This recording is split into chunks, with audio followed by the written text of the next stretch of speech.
So for this little Keiser bicep, hopefully that angle will work okay. You'll be able to see the important stuff. I've got these little extra handles here, which can kind of help change the angle of your forearm if you're getting some weird, arm stuff going on from grabbing these handles that might be a little bit too supinated for you.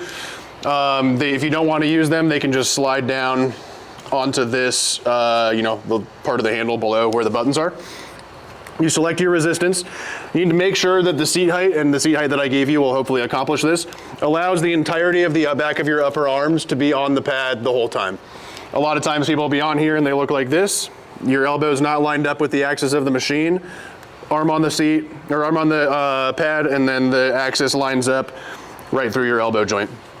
I grab on here with my thumbs in reach of the buttons, and then I need to initiate through my biceps, slowly lift up and curl, and then ownership, and then slowly back down.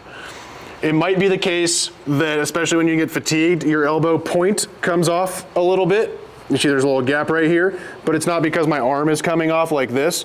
I'm not lifting my arm and leveraging it that way. I'm actually thinking about pushing the back of my arm into the seat, or the pad, and then I'm thinking about pulling my chest into this pad as I curl my hands towards my head. I'm kind of using, as the machine's moving this way, it's trying to push my arm this way, which means this pad is really important. As I'm here, it's trying to pull me that way, which means this chest pad is really important.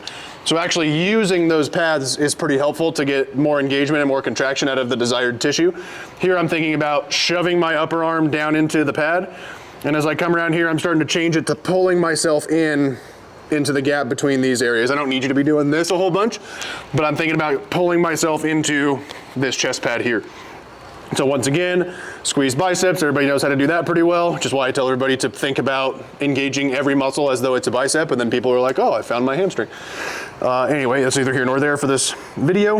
And I'm slowly curling up here. Our internal focus here is not about where these handles go. That can cause a lot of this with the wrist. It can cause pulling my body back to move the handles further. What I'm really thinking about is pulling, I've got my elbow joint here, this very proximal, closest to my elbow part of my forearm towards my shoulder right here. Because this doesn't help with that. This doesn't help with that. The only thing that helps with that is using the muscles to bend my elbow.